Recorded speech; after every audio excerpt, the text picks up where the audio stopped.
Assalamualaikum warahmatullahi wabarakatuh. Selamat pagi, salam sejahtera buat para kepala sekolah, Bapak Ibu guru hebat di Nusantara ini.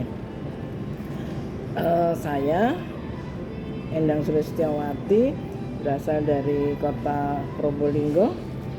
Bapak Ibu, sebagai pengawas, saya memiliki beberapa pengalaman ketika bekerja mendampingi sekolah-sekolah binaan.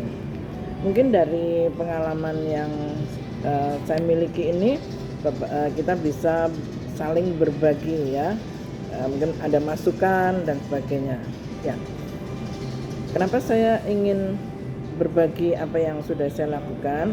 Salah satunya Bapak Ibu, ketika kita bicara pembentukan karakter ya yang sesuai dengan profil pelajar Pancasila, maka kegiatan tersebut harus kita diskusikan, kita bicarakan dengan seluruh warga sekolah.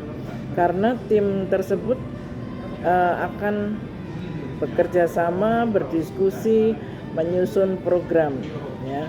Jadi ketika kita ingin melihat anak-anak itu memiliki kepedulian terhadap lingkungan, maka ada beberapa langkah yang bisa kita bicarakan melalui komunitas belajar dan sudah dilakukan oleh salah satu sekolah binaan saya ya. Jadi tahun kemarin itu ketika saya melakukan pendampingan, saya melihat kondisi sekolah itu murid-murid belum memiliki kesadaran yang tinggi terhadap kondisi lingkungannya, sehingga lingkungannya tidak kondusif, boleh dikatakan gersang, tidak asri, dan sampah kebetulan berserakan ya, karena tidak terkelola dengan baik. Nah, dari situ maka saya berdiskusi dengan kepala sekolah seperti apa kondisi ini bisa diperbaiki sehingga bisa menjadi wahana belajar ya untuk anak-anak, wahana belajar yang kondusif maksudnya ya. Oke. Nah, kegiatannya yang dilakukan oleh sekolah adalah kita berdiskusi kecil dulu dengan tim ya, dari tim inti dari komunitas belajar. Nah, setelah itu kita berbagi tugas ya, berbagi tugas apa yang harus dilakukan oleh tim, kemudian apa yang harus dilakukan oleh sekolah, serta bagaimana anak-anak itu harus disikapi ya.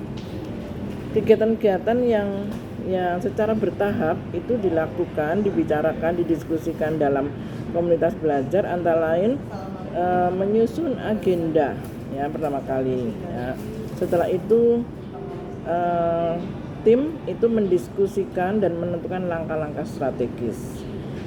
Selanjutnya membentuk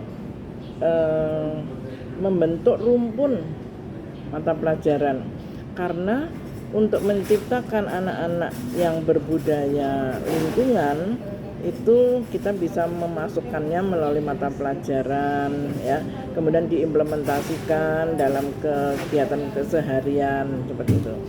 Nah, setelah membentuk tim dalam rumpun, karena harus diintegrasikan ke dalam mata pelajaran kaitannya dengan budaya lingkungan ini, maka Bapak Ibu guru menyusun modul ajar yang di dalamnya terintegrasi dengan materi lingkungan hidup ya. Nah, setelah itu tim membentuk tim pemantau atau tim yang melakukan monitoring apakah kegiatan ini sudah diaplikasikan dengan baik ataukah masih ada kendala ya. Nah, kendala-kendala itu dibicarakan di dalam komunitas belajar di sekolah. Nah, kegiatan ini dilakukan 1 bulan berdasarkan perencanaan yang sudah disusun di dalam komunitas belajar, kemudian dilaksanakan secara terintegrasi melewati mata pelajaran, dan mereka sudah menyusun modul ajar bersama-sama. Nah, setelah itu mengaplikasikannya dalam pembelajaran, dan tim monitoring itu bekerja apakah ini efektif atau tidak. Nah, hasil yang didapatkan tahun ini Bapak Ibu, alhamdulillah sebagai closing statement saya menyatakan melalui pendampingan yang saya lakukan itu komunitas belajar sudah bekerja secara maksimal. Jadi komunitas belajar itu tidak hanya memecahkan permasalahan terkait pembelajaran, tetapi bisa juga kita mengajak mereka, mendampingi mereka untuk memecahkan permasalahan-permasalahan yang terkait dengan pengelolaan di tataran manajemen sekolah, ya. Dan nampaknya komunitas belajar itu mampu menyelesaikan permasalahan di bidang tidak hanya akademik tadi, ya, sehingga di akhir kegiatan di penutupan tahun ajaran 23-24 itu kita sudah mendapatkan perubahan kondisi. Nah, perubahan kondisi ini tentunya atas dasar atau berkat kerja dari komunitas belajar, ya, di mana komunitas belajar itu kan terdiri dari semua guru. Di situ ada kepala sekolah, kemudian kepala pengawas juga ikut mendampingi, ya.